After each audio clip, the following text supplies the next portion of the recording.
SwimOutlet.com delivers the best online shopping experience. With an extensive selection and the lowest prices, you're guaranteed to find the product you need. Here's what you get. Free shipping on all orders over $49. Free 1 to 2 day shipping on all orders over $99. All orders placed by 6 p.m. ship out the same day. Shop at SwimOutlet.com, the web's most popular swim shop.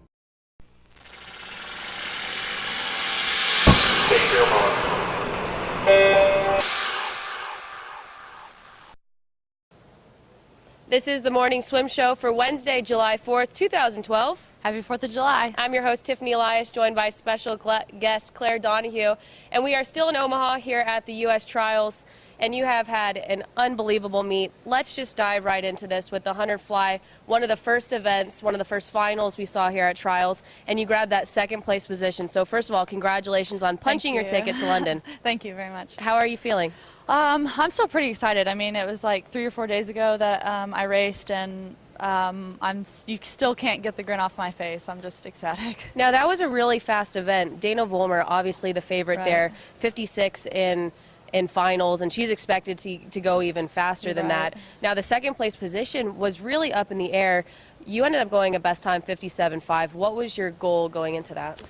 Well, in the morning, I actually, prelims, I went 57.8, and that was a great time, my best time. And the goal coming into Olympic trials, I had 3 goals: to get a best time, to go to the Olympics, and to have fun, and to stay calm. But I think coming in, I just wanted to get one of those 3, and I would be perfectly fine, and getting all 3 of them was huge for me. Well, also in the mix in that heat was Elaine Breeden, who represented U.S. in 2008.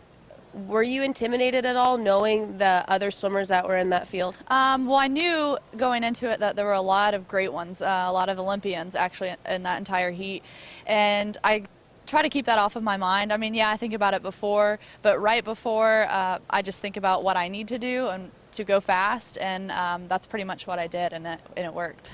Now, you had your official induction into the team there where they made the announcement that you were on the Olympic squad. What were the feelings when you were named part of the 2012 U.S. team? Well, I think I was the most excited when I actually saw the number 2 beside my name, and then the second most excitement was being announced. Kind of coming up from the floor was pretty exciting, and being there with, I think, about 4 other girls that made it, and so it was really exciting to know that those girls were going to be on the team with us, and how fun it's going to be and exciting just to go there and compete. So you're coming from Western Kentucky. You graduated in 2011.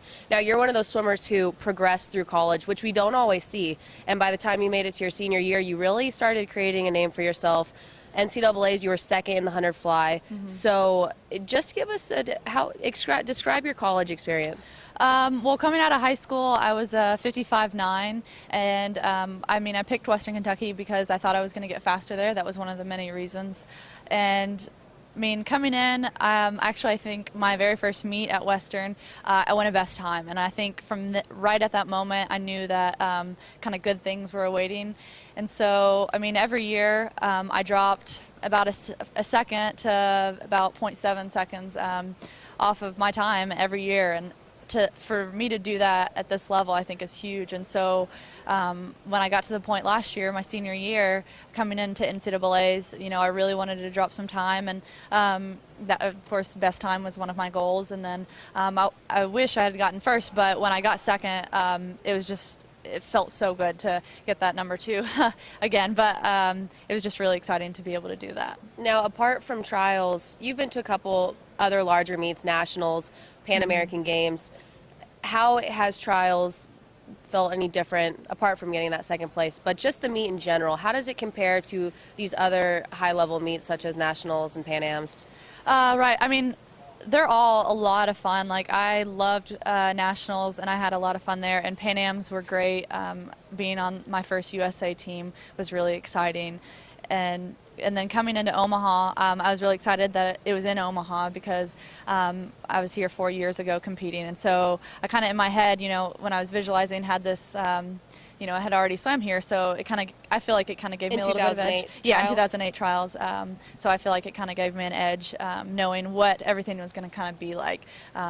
Gave me kind of a warm up, I guess you could say. But I guess coming into Monday night, or just all the races that I've had fun with them. I mean, yeah, it comes down to swimming fast and doing your best, but I think an important part is having fun, and so far, so good. In 2008, you swam the 100 fly, and you swam in prelims, didn't get a second swim. Did you ever imagine you'd come back 4 years later and not only make a final, but be top 2?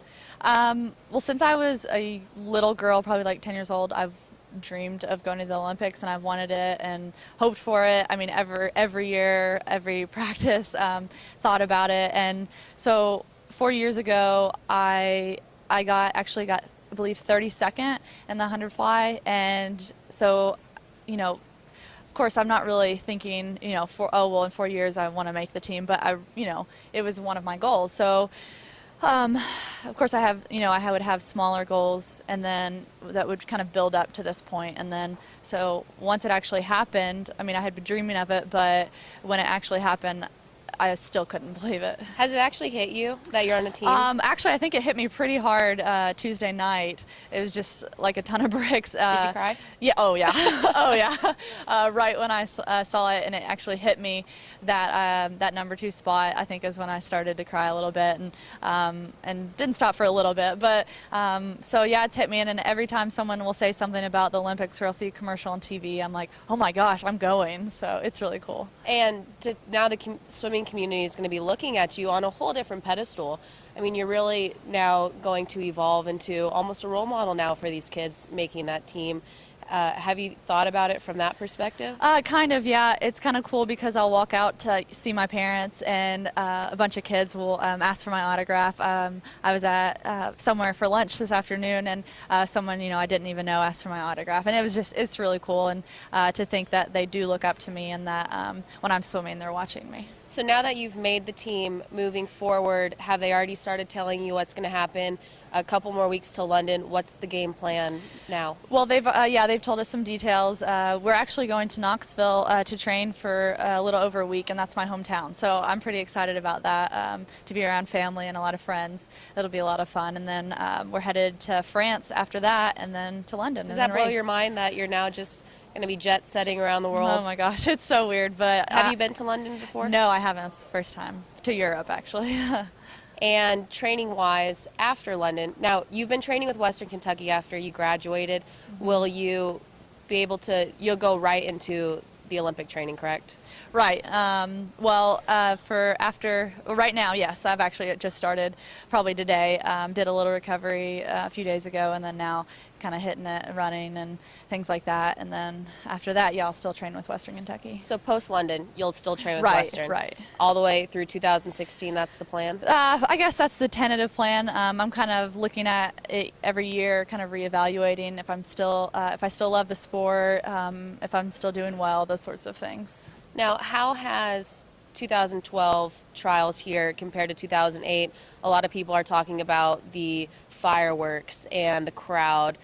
What is the difference this year that we didn't have back in 2008? I think the biggest thing I've noticed is the enthusiasm of the crowd. I guess I just didn't notice it, but this time, 2012, it's just huge. Everybody is into it and looks like they're having a lot of fun with it, and it's really cool to be able to sit in the stands. Last night I think was the first time I actually got to sit in the stands and watch, and it was just really exciting to be kind of a part of that part and see everybody and see the fire. It was really neat. And lastly, now you've been on a U.S. team before, so you've been around the majority of these athletes, but what's the feel back there now that you're going to be completely surrounded by all the big names, and what is that experience like? It's pretty cool. I mean, meeting all these people, because I've met a good group of them, and then, like I said, there were about 5 of us that I guess were announced last night onto the Olympic team. So it's kind of cool to have, I guess, because, I have a team back at Western, and to have like another team to kind of be a part of, and like another family. Well, Claire, thanks for sitting down with us. Yeah. We're so proud of your swim, and congratulations again. Thank you. Thanks. Well, this wraps up the morning swim show. Make sure you go to Swimming World TV to follow all our coverage throughout the course of trials and on into London. This is the morning swim show. I'm your host, Tiffany Elias, joined with Claire Donahue, and we will see you tomorrow.